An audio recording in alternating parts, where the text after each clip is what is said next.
Bueno, bienvenidas, bienvenidos y bienvenides a este webinario, que es el webinario número 18 de este año.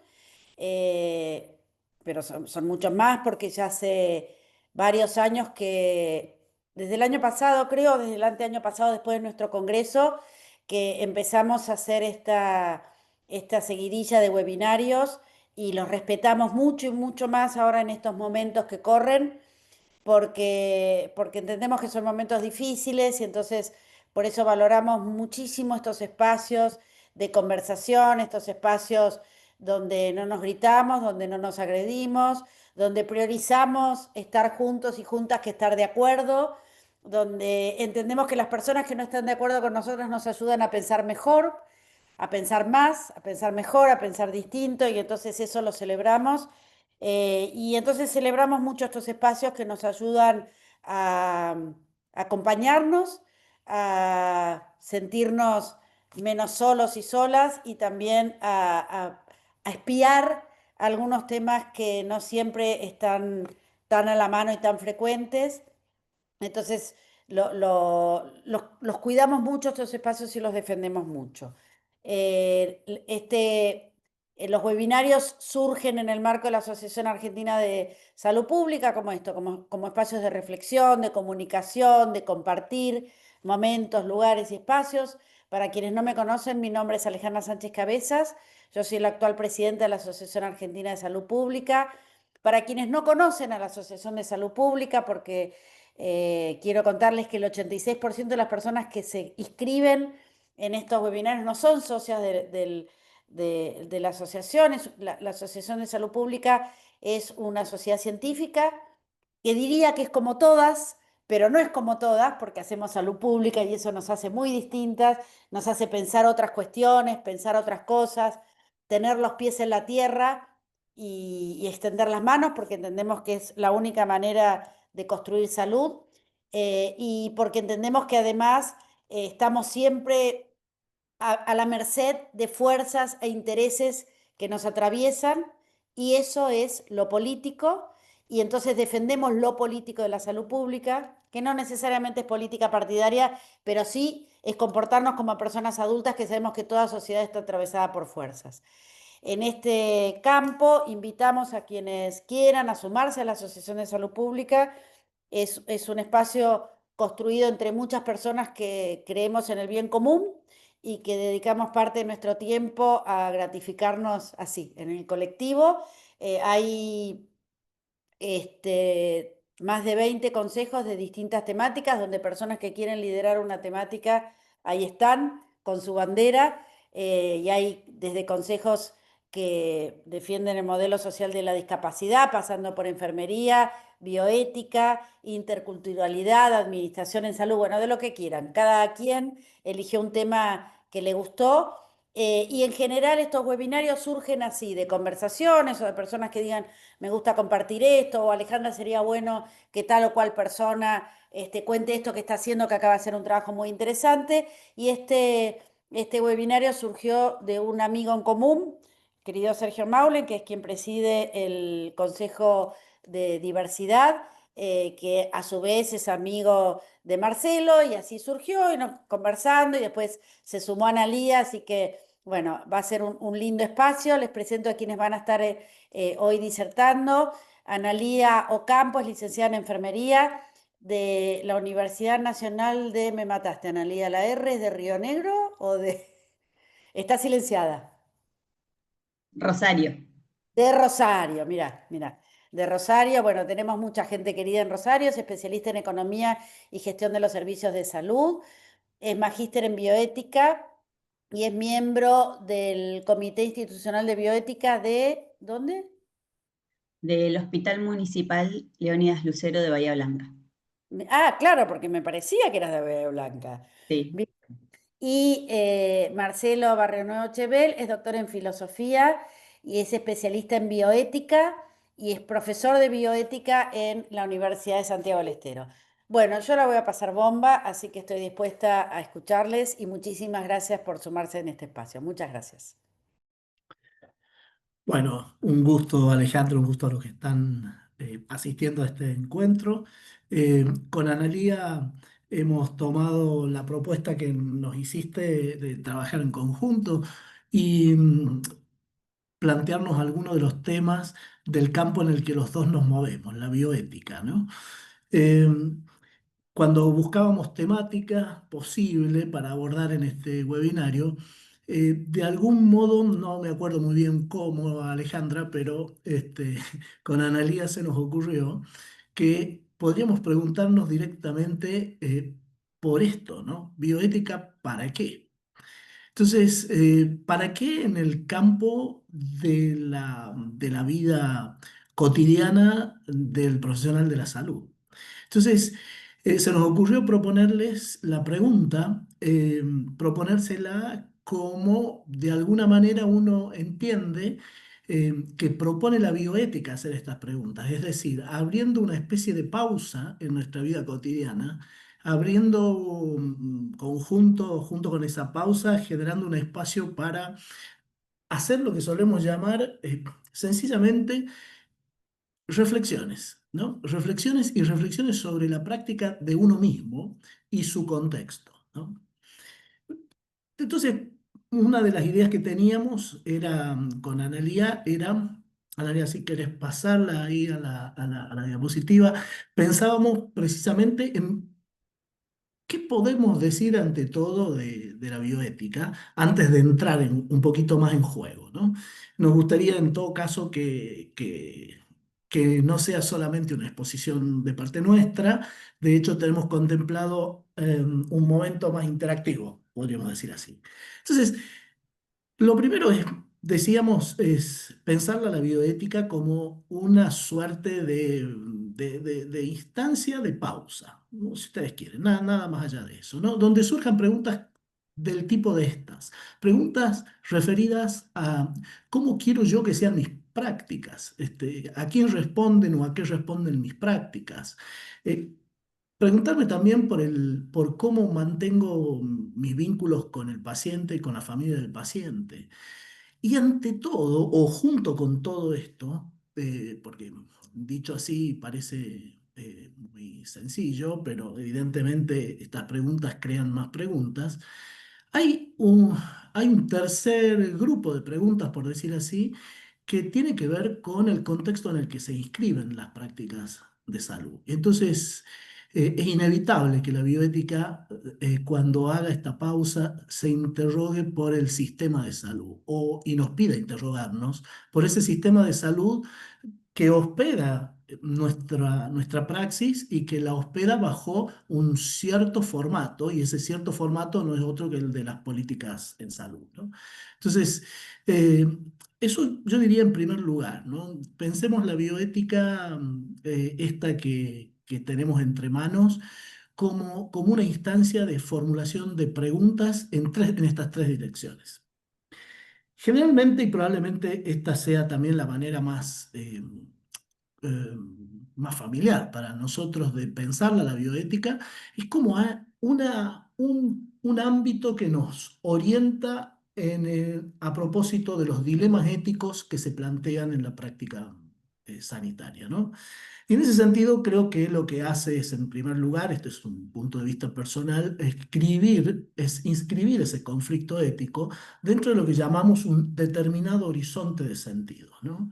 Eso es un punto fundamental. Pero también, claro, se ocupa de establecer y de ponernos al alcance algunos criterios éticos que, por supuesto, que funcionan en cada uno de nosotros, eh, por decir así, desde que empezamos a movernos en el campo de la salud, pero que muchas veces no están objetivados. Entonces, esta es una disciplina que nos permite la objetivación de criterios éticos para el análisis de situaciones dilemáticas, así como también explorar posibles salidas de esas situaciones en el momento de tomar una decisión, ¿no?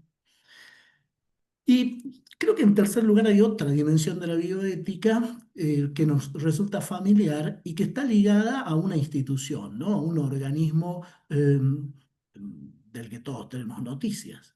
Especialmente cuando cuando la vida profesional se hace especialmente digo, en un ámbito público, ¿no?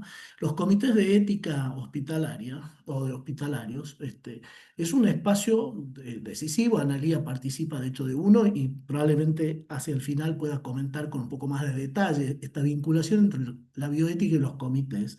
Pero déjenme decir brevemente que ese espacio del comité de ética en los hospitales constituye una instancia, yo diría, de formulación de problemas claramente éticos que se presentan en situaciones clínicas, pero también es un espacio que habilita la discusión plural sobre esa clase de dilemas, ¿no? Entonces, en ese sentido, es un organismo profundamente democrático en el sentido, yo me atrevo a decir en el sentido más clásico que tiene la palabra democracia, ¿no es cierto? Ese sentido que articula libertad e igualdad. Entonces, una de las cosas que este espacio, o el de Comité de Ética, posibilita, de ética clínica, posibilita es eso, ¿no? La discusión plural y con participación de actores que además de los profesionales de la salud pueden llegar a incluir hasta personas de la sociedad, ¿no? Bueno, pasamos ahora a un punto que le cedo la palabra a Analía. Pero vamos a entrar a un punto concreto directamente para avanzar con este webinar. Bueno, buenas tardes. ¿Me escuchan? Sí, perfecto. Bueno, para que no sea algo eminentemente teórico y que podamos reflexionar sobre esto, se nos ocurrió presentarles un caso hace bastante tiempo y queríamos compartirlos. A la guardia del hospital ingresa un paciente de 62 años de edad que es traído por la ambulancia. Cuando se lo revisa, presenta una lesión en miembro inferior derecho de 1 año de evolución. Se lo ve bastante afectado, de hecho es desde el pie hasta la rodilla, en toda la cara interna. Las lesiones están contaminadas con miasis y presenta un dolor muy, pero muy intenso. Aparentemente, cuando lo interrogan, está lúcido, orientado, se le explica las características de la lesión que presenta y se comienza a hacer el tratamiento propiamente dicho, extraer las larvas y se le administra antibióticos. Se le plantea la situación, aparentemente comprende y se le refiere que es lo más probable que suceda es que tenga que ser amputado. A lo que él refiere que si le amputan la pierna se va a tirar abajo de un tren. Con lo cual, el equipo médico lo que pretende hacer es un tratamiento conservador del caso. Esto, ya les digo, sucedió en la guardia, con lo cual pasa a sala de internación, lo ven diferentes especialistas, incluso uno de los datos es que no tenía pulsopedio en esa pierna. A las 48 horas se le hace una toilette quirúrgica y el señor evoluciona con un síndrome confusional. Se solicita al servicio de psiquiatría evaluarlo para ver qué capacidad de comprensión y de juicio tiene en ese momento y se solicita al servicio social realizar, digamos, una investigación para ver qué red de contención tiene el señor y evaluar la posibilidad de, si está en condiciones de alta, dónde puede ir, ¿sí? El servicio de psiquiatría no es muy contundente en lo que refiere. Dicen que el señor está vigil, colaborador y orientado globalmente. En cuanto al servicio social, comenta de que este señor no tiene red de contención, no hubo forma de localizar a los familiares. Sí se contactan con la vecina, que fue quien llamó por teléfono al servicio de ambulancia, porque ya lo veía al señor, que es vecino de hace unos cuantos años, y considera que no podía seguir viviendo en las condiciones en las que estaba. Este señor, digamos, vivía en una casa donde se constata que la vivienda estaba en estado deplorable, digamos, ya estaba al borde del derrumbe, malas condiciones de higiene, y esta vecina lo que hace es comentar esto y facilitar el número de una hermana. Cuando se logra localizar a la hermana, en realidad lo que cuenta es que hace muchos años que no tiene vínculo con él, que no le interesa tener vínculo y que tiene 4 hijos que no viven en la misma ciudad y que hacía más de 28 años que no tenían contacto.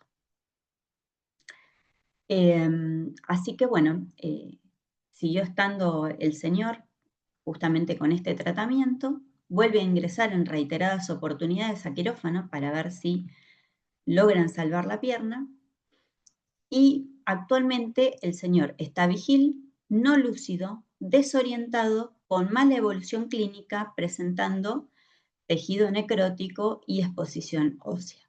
En esas condiciones se traslada el caso al Comité de Bioética para que opine. En principio, nos tendríamos que preguntar todos, ¿existe un dilema ético que justifique que este paciente o el caso de este paciente pase a un comité de ética? Es la primera pregunta. Y la segunda pregunta sería, ¿cuándo surge el dilema? ¿En qué momento? Por ahí tomemos estas preguntas como para ir pensando a medida que avanzamos. Un dilema ético en salud se presenta cuando el equipo de salud se enfrenta a una situación donde 2 o más cursos de acción moralmente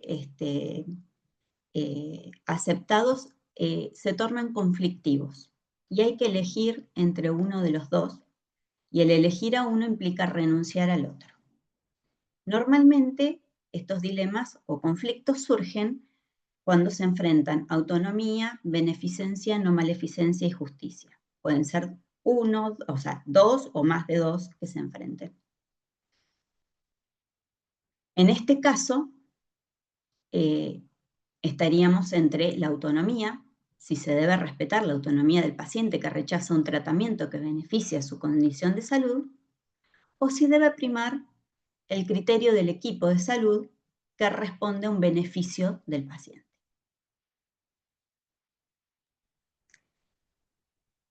Para empezar, digamos, cuando nos presentamos ante un dilema ético, pareciera ser que es negativo o que estamos frente a un conflicto. Pero en realidad tendríamos que celebrar que existe un dilema, que hay algo que nos lleva a pensar más allá de lo que hacemos todos los días. Algo que nos invite a reflexionar, que empecemos a plantearnos las propias prácticas, que veamos qué sucede, qué le sucede al paciente, a la familia si hubiese, y qué nos sucede a nosotros enfrentándonos a esa situación. Para comprender el peso de este dilema, vamos a revisar con Marcelo estos conflictos que están en pugna. Como vemos aquí, el caso que traemos y que aceptamos que tiene en principio un dilema ético, y que ese dilema se juega entre autonomía, respeto a la autonomía del paciente y beneficencia, eso aparece así en primera instancia. Frente a eso, bueno, creo que nos parece que sería necesario aclarar un poquito qué cosa es la obligación moral de beneficencia, ¿no? Ustedes tienen aquí una brevísima caracterización siguiendo a un clásico, o al clásico que formula estos 4 principios así, Boyam y Childress, en sus principios de ética biomédica, ¿no? Entonces, si ustedes se fijan, el principio de beneficencia pivota sobre un asunto, que sobre, digámoslo así, sobre la acción misma, sobre actuar a favor de o en pro del beneficio del paciente, ¿no? Y hay también contenido en esa obligación moral eh, la idea de maximizar los posibles beneficios y minimizar los daños, ¿no? esto de maximizar no es tan anodino, digamos. Tiene por ahí consecuencias que se proyectan en términos de obligación moral, que llevan a puntos difíciles a veces de aceptar en términos éticos, ¿no? Porque más de una vez maximizar los beneficios ha significado, por ejemplo, no entender la necesidad que hay en muchas ocasiones de admitir la futilidad de un tratamiento, ¿no es cierto? Entonces, el principio de beneficencia, una de las cosas que como obligación moral de beneficiar al paciente, nos enfrenta muchas veces a cierto tipo de actitudes que son del todo indeseables y que se reúnen bajo ese rótulo común de paternalismo, ¿no? Entonces, sin embargo, cuando uno piensa también en tomas de decisiones unilaterales, el principio de beneficencia contemplará que hay tomas de decisiones unilaterales que responden a lo que suele llamarse excepcionalidad terapéutica, ¿no? Y que está muy lejos de constituir un privilegio. Es una excepcionalidad que exige que se justifique suficientemente para resultar aceptable desde el punto de vista ético. Entonces, esto por un lado, esto constituiría una de las obligaciones morales más fuertes que aparecen como parte de un dilema, que en este caso probablemente aparezca con la potencia que tiene, porque del otro lado está el criterio ético de respeto a la autonomía del paciente. Ese respeto a la autonomía del paciente nos lleva, eh, tiene una serie de puntos en juego, ¿no? Podemos mirar, Analía, la diapositiva donde hablamos de autonomía, y este principio, que es un principio, como vemos, una obligación moral de respetar la autonomía, bueno, nos pone ante la necesidad de caracterizarlo un poquito, ¿no? A veces la autonomía tiene o es correlativa de una actitud. ¿Mm? Y esa actitud a veces es una actitud defensiva ante posibles injerencias, ante coacciones, ante amenazas del entorno, ¿no es cierto? Entonces muchas veces la autonomía parece constituir más bien un esfuerzo de defensa ante todo. Pero sin duda cuando nosotros estamos aquí hablando de defensa, perdón, del sujeto y de su libertad, digamos así. Cuando nosotros, sin embargo, en ética hablamos de, en bioética en particular, hablamos de autonomía, la idea de autonomía que tenemos hoy, especialmente hoy dentro de ciertos enfoques críticos, en particular dentro del feminismo, hay una línea hoy en filosofía, la filosofía feminista, que se ubica con algunas de las generaciones dentro del feminismo, que han tomado la cuestión de la autonomía como un tema central y que para nosotros en el campo de la bioética clínica resulta fundamental. Tres sentidos de autonomía. El clásico, el autogobierno, darse a uno mismo las normas, ¿no? Las pautas de la conducta que decide seguir. La autodeterminación, segundo significado de autonomía, que pone en juego lo que en gran medida cada uno de nosotros quiere ser y aquello con lo que se compromete, los valores que asume, etcétera. Y finalmente hay un sentido de autonomía que en inglés se denomina self-endorsement, y que yo lo pienso en términos de esa disposición a confiarse uno a uno mismo la dirección de la propia vida, ¿no? Es lo que permite que cada uno se reconozca a sí mismo como un sujeto capaz de darse el gobierno de sí y autodeterminarse. Estos tres sentidos tienen condiciones. El último de todos, o requisitos, ¿no es cierto? Esos requisitos pasan por ciertos rangos de capacidades psicológicas, de competencias en términos cognitivos, pero también en términos volitivos. Eh, Ausencia de estados mentales alterados, se suele hablar también de factores distorsivos. Y, bueno, eficacia motivacional, acceso a información apropiada. Y yo diría que hay otro requisito fundamental que tiene que ver con mantener relaciones de reconocimiento, ¿no? La autonomía difícilmente sea ejecutable en un sujeto que mantenga relaciones que minan la propia posición, la propia posición como sujeto capaz de ser agente moral, ¿no? Entonces, estos son algunos de los criterios, los anteriores, ¿no es cierto?, que nos ponen, o requisitos que nos ponen a pensar que la autonomía, entonces, está a la base de una obligación moral no menor y que tiene, y si miramos el caso, esto sería el punto fuerte, tiene como una condición fundamental sujetos competentes o sujetos que devengan, voy a decirlo así, competentes, ¿no? Cuando uno habla de autonomía y concretamente entonces de la competencia de un sujeto para tomar decisiones autónomas, el asunto se ha jugado de manera clásica en el campo de la medicina, en el campo de la salud, como una cuestión de evaluación, ¿no es cierto? Como se han cifrado los esfuerzos por completo en establecer una diferencia entre quién es competente y quién incompetente. Es decir, se ha fijado fuertemente la cuestión de la competencia en términos evaluativos. Entonces, básicamente vamos a evaluar lo que ahí hay, entendiendo que incluso eso que hay ahí, la competencia, sería algo así como una condición natural de la persona. Criterios para evaluar la competencia hay varios. Acá hemos anotado algunos. Probablemente a algunos de ustedes les suene el clásico MacArthur, ¿no? El MACAT.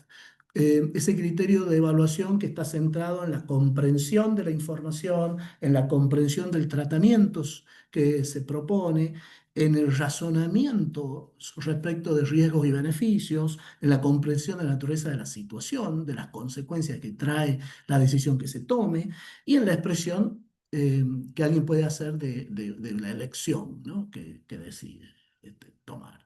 En fin, hay criterios fuertes para evaluar la competencia y que se enfrentan a problemas prácticos en el consultorio, porque justamente uno de los problemas más fuertes para evaluar la competencia de un paciente es que quienes evalúan estén entrenados para hacerlo, que eso ocurra en una cantidad de tiempo la menor posible y que además arroje resultados que sea eficaz, ¿no es cierto? Que efectivamente permita determinar a cabalidad si estoy ante alguien competente o no.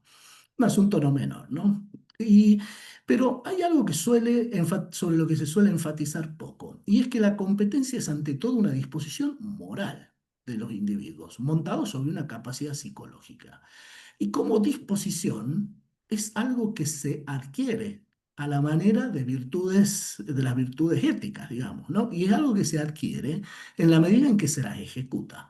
Entonces, una de las cosas que hemos señalado aquí también con Analía son, para que tengamos en cuenta, que cuando hablamos de competencia de los pacientes para tomar decisiones autónomas, es necesario tener en cuenta que esa competencia muchas veces es necesario que sea creada y se crea generando probablemente espacios para que se ejecute la acción de deliberar y elegir. Por eso enumeramos aquí algunos de los recursos que permiten la ejecución, adquisición de competencias, ¿no?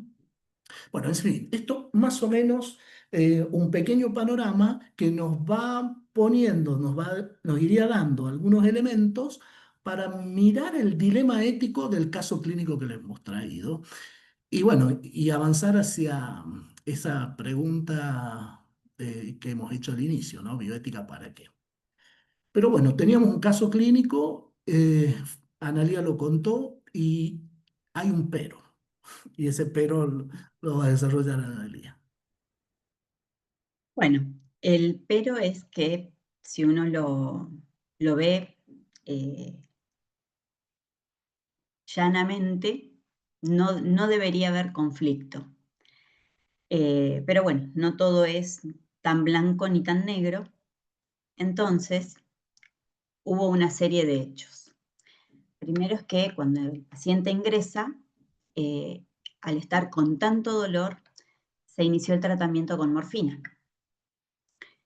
La persona en ese contexto rechaza la amputación.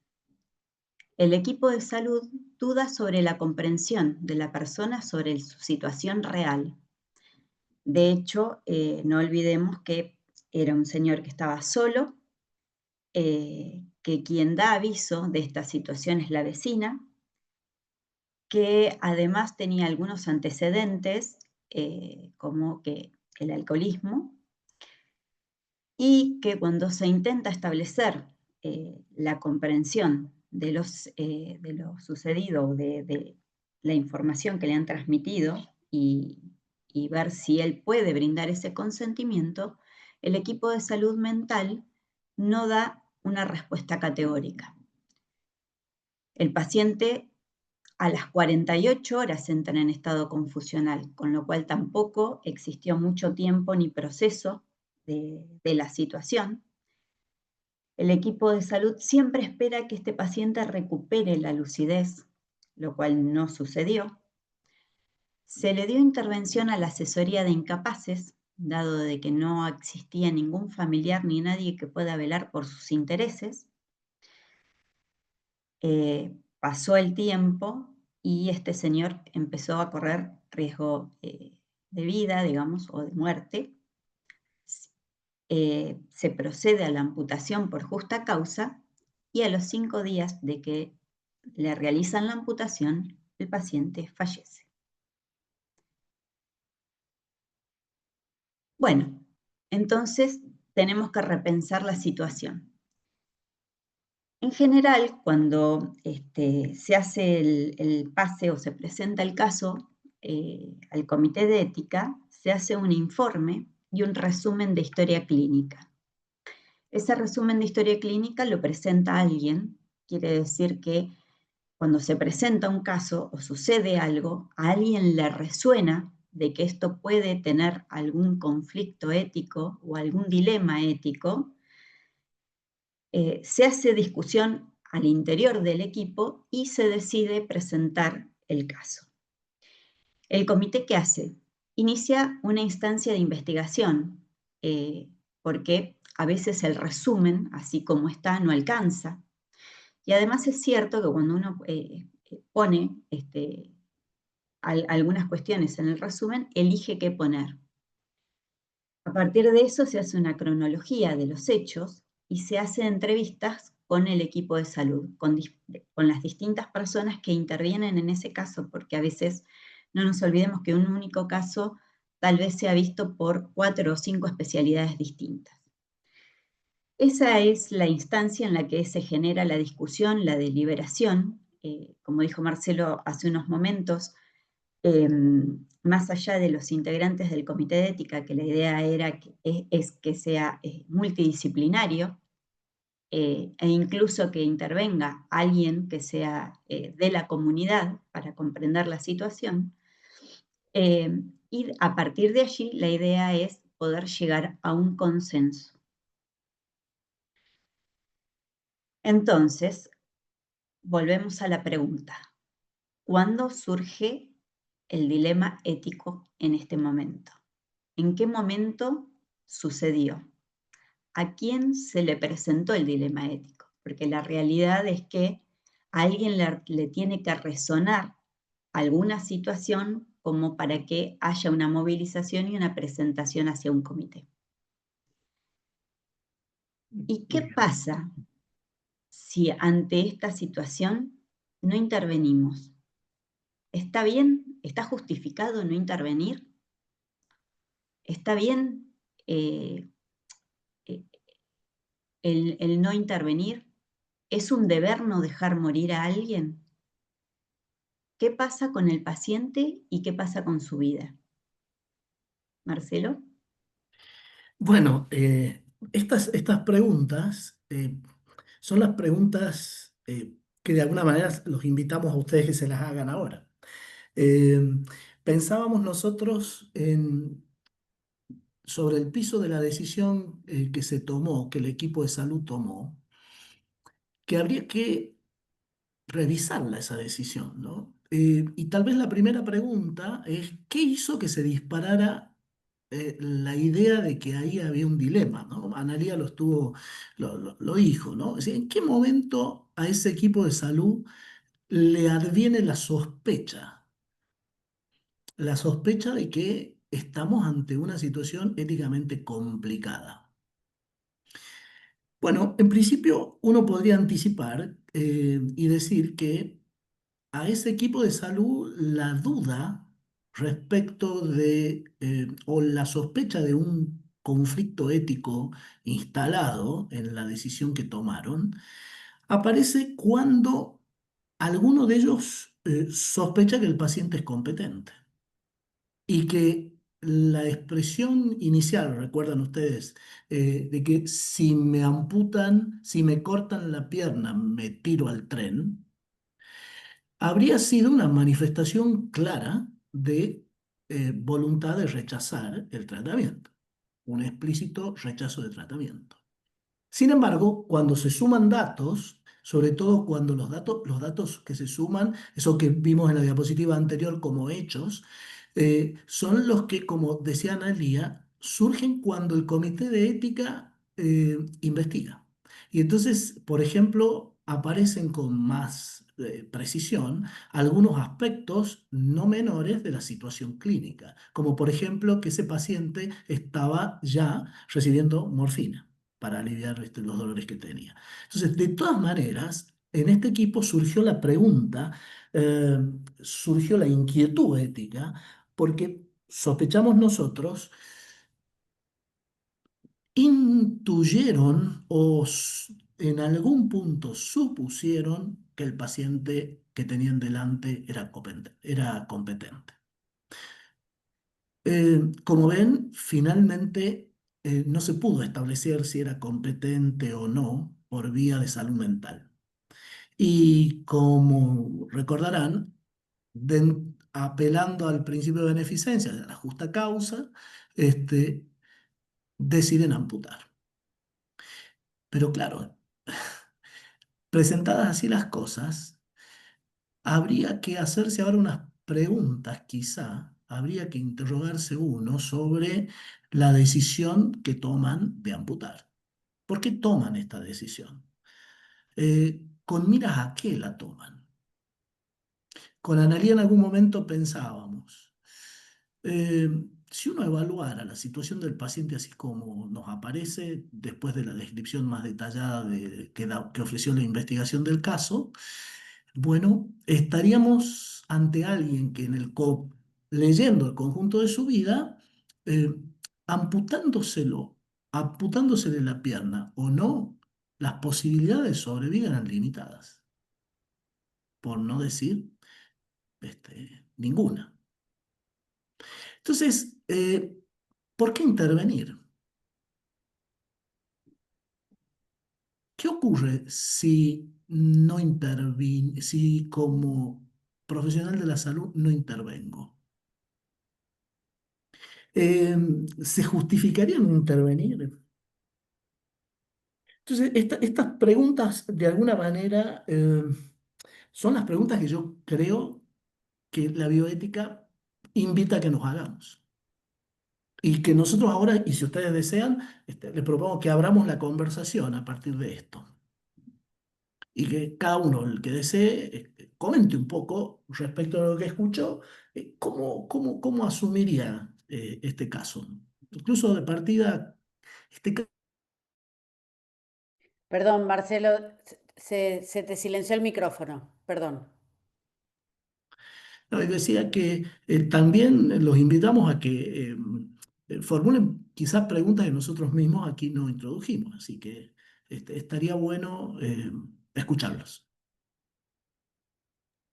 Ahí, quien quiera, les pedimos que abajo tienen un corazoncito y cuando teclean ahí puede levantar la mano. Entonces es la mejor manera de ver quién quiere hablar para ordenar la conversación sería, ahí está, Natalia Lobo levantó la mano. ¿Querés dejar de presentar, Analías? Así podemos habilitar la charla, por favor. Ahí está, gracias. Adelante, Natalia, podés desmutear vos sola. Ahí está. Hola, buenas tardes, ¿cómo les va? Hola, ¿cómo estás? Tengo Gusto. aquí mi machetito. Bueno, primero que nada agradecerles por compartir toda esta información. Este, le voy a hacer honor a mi nombre, Natalia, que doy la iniciativa y quizás de ahí otros van comentando qué se les ocurrió a partir de esto. Bueno, como les decía, en primera instancia agradecer por compartir esta información que creo que tiene que ver con estos modos de nombrar, de comprender y de tramitar todo lo que tiene que ver con este ejercicio profesional, ¿no? En ciertas realidades que son verdaderamente reales. Y yo creo que tengo la convicción de que los lazos sociales y las redes de apoyo son fundamentales. Y bueno, me interrogaba muchas cosas, digamos, también partiendo de mi ideología, digamos, que nada, simpatizo con algunos discursos y me estoy reencontrando con otros discursos, pero por ahí lo que uno puede escuchar en los medios de comunicación o en, no sé, en la parada del colectivo, es ese enojo de los jubilados, ¿no? Con esto de lo que está pasando en este momento, con ciertas políticas de recorte y demás. Y yo creo que eso lleva a que en los hospitales, en los consultorios, en las escuelas, haya estas situaciones en donde se interpela al profesional en su modo de hacer, qué decisiones tomar y qué no, e incluso a un equipo interdisciplinario también, que bienvenida sea la interdiscursividad, digamos. Entonces yo pienso, ¿no? Quizás esto es muy polémico, pero bueno, considero que quizás es algo que también se lo puede debatir. Si el enojo de los jubilados va del lado del recorte, que tiene que ver con la jubilación y bueno, todo lo que sabemos, yo pienso, ¿no? Digo, o sea, si uno trabaja toda la vida em, y hace aportes jubilatorios, em, tiene una obra social, ¿por qué no modificar esos recortes y esas opciones en donde uno no puede elegir? No sé, se dicen muchas cosas, digamos, pero por ejemplo se dice que, bueno, ya no se podrá aportar en el sueldo la obra social. Entonces, bueno, en vez de limitar esa opción, digamos, en donde uno no tiene la opción de elegir, bueno, sí quiero obra social, no quiero obra social, ¿por qué no encontrar otro modo, ¿no? De orientar esas políticas públicas que al fin y al cabo tienen como estos resultados, digamos. Más o menos eso se me ocurría, digamos. Bueno, lo que te podría comentar sería bastante general, ¿no es cierto? Y entonces decirte que efectivamente eh, planteos que vienen del contexto como lo que vos estás recuperando, cuando te parás a evaluar cuestiones de bioética en la práctica clínica, son ineludibles, están atravesándola la práctica, ¿no? Entonces, incluso hasta pensar, como estás haciendo vos, en potenciales o posibles políticas sobre un caso puntual, ¿no? Este, interrogarse nuevamente sobre cuánto hay de justicia jugándose ahí, de injusticia, y cuánto hay del enorme problema de la igualdad, etcétera, y cómo todo eso toca sin duda la práctica en salud, ¿cierto? O sea, problemas o planteos como el tuyo son planteos que a veces necesitaríamos enmarcarlos, pero nunca descartarlos en una discusión sobre prácticas de salud, ¿no es cierto? Eso sí.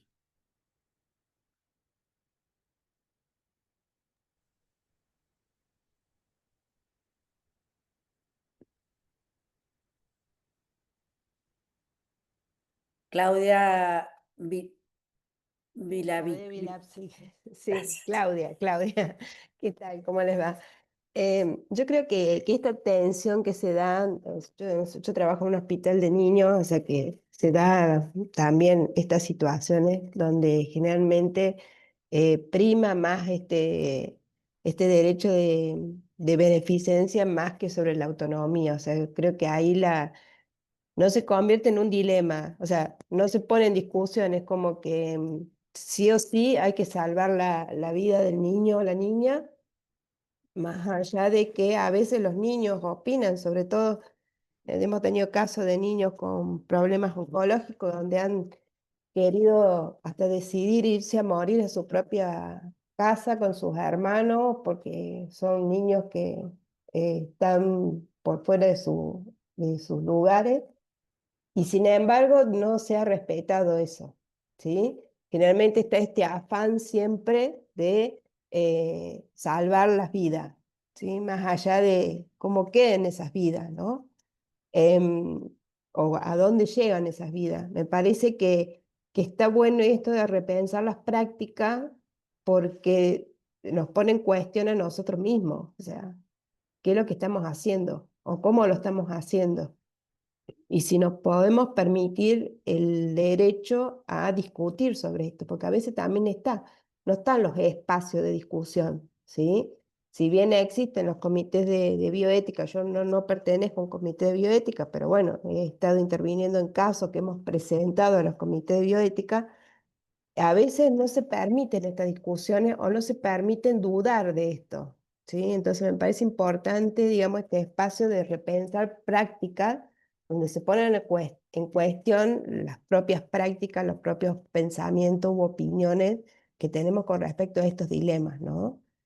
Y también trabajar esto que es a veces la iatrogenia institucional o la iatrogenia sanitaria, diría yo, no sé si llamarla así, pero bueno, me parece re importante este espacio para poner en tensión estas cosas, ¿no? Permitirnos eso, de ponernos en cuestión nosotros mismos. Ahí hay un comentario que está haciendo, bueno, Galaxy, que no sabemos quién es, que dice, el furor curandis va en contra de la autonomía del paciente. Y Helga había levantado la mano también. Sí, efectivamente. Helga, Analía, no sé si querés comentar algo de lo que dijo No, Claudia. que estoy de acuerdo con lo que plantea Claudia. De hecho, yo creo que también lo habíamos hablado un poco con Marcelo, que tiene mucho que ver la disciplina a la cual uno pertenezca. En el comité, los casos de pediatría son los que más se presentan. En otros estamentos, en otros lugares, tal vez ni siquiera se hagan un planteo, ni siquiera surge el dilema. Pero pediatría es uno de los lugares donde se destaca porque realmente creo que están poniendo foco o prestando atención a esto. Sí, a mí lo que planteas, Claudia, me parece además un tema particularmente delicado en un contexto en donde todos tenemos, hasta por una cuestión de legislación, presente la importancia de recuperar la voz del niño, ¿no? Entonces, y sobre todo en un contexto oncológico como el que vos traes, el tema de la autonomía progresiva es un asunto que ya está bastante instalado, ¿no? Pero sin embargo, escuchándote pensaba eso. ¿Qué pasa ahí, no? Y solo dejo esto, una sospecha también en todo caso, que lo conversamos con Analía. Cuando se toma de modo unilateral, incluso así, ¿no? Pensando en el mayor interés del niño, este tipo de decisiones, ¿a quién estamos enviando un mensaje? Eh, Esa es otra pregunta que yo me hago en estos casos, ¿no? ¿A quién enviamos un mensaje? Estas acciones, estas tomas de decisiones son también profundamente pedagógicas, enseñan. Y tengo por ahí la sospecha de que esto es, este modo de decidir, como el que vos describís, es disciplinario y disciplinante. Está dirigido a otros colegas, está dirigida a la comunidad del profesional de salud, enseñándoles cómo, ¿no? Enseñándoles un cómo. Eso es una sospecha, ¿no? Helga, perdón. No, no hay drama, está interesante. Bueno, esto de repensar desde qué disciplina también lo miramos. Yo soy trabajadora social y para mí el dilema se replantearía en el consentimiento, ¿no? Del paciente. Nosotros trabajamos mucho sobre el consentimiento informado. Bueno, y cuáles son los límites de ese consentimiento informado. ¿Hasta dónde puede valer la autonomía del paciente o para brindarle cierto cuidado? Me parece muy interesante esto de poder replantearnos para que puedan adquirir ciertas competencias, capacidades y poner en tensión, en discusión, porque a lo mejor hay muchos prejuicios en el medio y bueno, habría que ver la posibilidad de que el paciente pueda también reflexionar sobre eso, ¿no? Me parece que desde ese lugar. Helga, viste que siempre decimos que el consentimiento es un proceso, ¿no? Que Sí, tiene que ir y que va en diferentes momentos y en diferentes etapas y de sí, distintas formas. sí, Puntualmente en este momento, o por lo menos en este caso, al ser tan corto el tiempo entre que ingresó y empezó con el síndrome claro, confusional, creo que la mayor duda radicó en esa situación en la que no se sabe si existió este consentimiento, solo una claro, manifestación. claro, acá la Eh, gravedad es la urgencia. es la urgencia. Sí.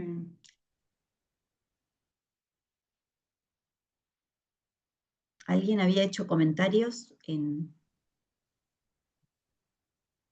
Sí, hizo un comentario, yo después si me dan permiso, levante la mano, Sí, hizo un sí, comentario Galaxia otra vez, diciendo que el problema también surge con los testigos de Jehová, sobre todo en niños. Ah, es Irene Terranova. sí. Así que si quieren contestarle primero a Irene, yo después hablo. Sí, sí, sí, surge. Por ahí en algunos lugares ese tema ya también está bastante zanjado porque tienen un comité de enlace los testigos de Jehová. Entonces, inmediatamente cuando surge alguna situación así, se hace una comunicación directa con el comité de enlace y ellos proporcionan todo lo que se necesita. Pero bueno, sí, entiendo de que es una situación que genera un dilema. Alejandra, vos querías Sí. mencionar Como algo. levanté la mano para hablar yo, entonces pido permiso. No, yo quería hacer un par de comentarios. Bueno, primero agradecerles muchísimo, me pareció súper interesante y el caso difícil, muy difícil. Y yo pensaba dos cosas. Me retrotrajo a mi residencia, hace muchos años atrás. Em, Porque me acuerdo que yo hice la residencia en un hospital del conurbano bonaerense, donde por múltiples razones que después entendí, había mucho cáncer teníamos muchas pacientes, yo soy ginecóloga de origen, internadas con cáncer de cuello, muriéndose muy jóvenes. Y yo en un momento, yo era residente de primer año, imagínense, yo me recibí muy joven y yo me di cuenta que siempre buscaba una excusa para no ir a hacer los controles. Y siempre encontraba algo mejor que hacer hasta que me di cuenta que era porque no me gustaba encontrarme con personas que se estuvieran muriendo y que yo no sabía qué hacer. Y me acuerdo en eso una mujer que se murió muy joven, que estaba, digo, esperando a morirse durante un tiempo, y me acuerdo que mi residente superior me obligó a ir a llamar a los cardiólogos para reanimarla. Y entonces yo digo, en esta experiencia personal y creo que a lo largo de mi carrera, muchas otras veces, creo que hay una cuestión que es más, que es institucional y que tiene que ver con la formación, pero también con que estos temas nos enfrentan con cuestiones propias. Entonces, me parece que no es solamente institucional. Yo creo que, no me acuerdo si Claudia había sido la que había dicho, o bueno, estos espacios para pensar, no hay estos espacios para pensar. ¿Qué nos pasa con la muerte? ¿Qué nos pasa con el dolor? ¿Qué nos pasa con esto, con las niñeces? Sí. Yo, Irene, me permito diferir en una cuestión en términos de testigo de Jehová. No soy una experta en términos de testigo de Jehová, pero yo trabajé muchos años y sigo trabajando en salud sexual y reproductiva, y el tema de la autonomía progresiva en el derecho a decidir de las adolescencias y las niñeces es transversal, más allá de la muerte. Digo, y está pasando en todo el país y ni que hablar de los objetores y las objetoras de conciencia en cosas que no tienen nada que ver, digo, con su propia cuestión. Y una sola cosita más quería agregar, que me inspiró lo que dijo Helga. Yo aprendí mucho de los espacios con otros colegas y otras colegas. Yo, particularmente de las trabajadoras, porque en general fueron mujeres con las que trabajé, aprendí el respeto por la ley. Digo, y también me parece que esos espacios dan esta posibilidad de pensar distinto a la propia disciplina, ¿no? Pero bueno, esas eran las cuestiones que quería comentar. Sí, a mí, yo ahí enfatizaría una cosa en lo que están marcando, Alejandra. Eh, no sé después, Analía, si querés mencionar algo, pero hay una cosa que me parece que, volviendo a la idea de para qué la bioética, ¿no? Y la bioética como una especie de espacio, pero también como un momento de pausa.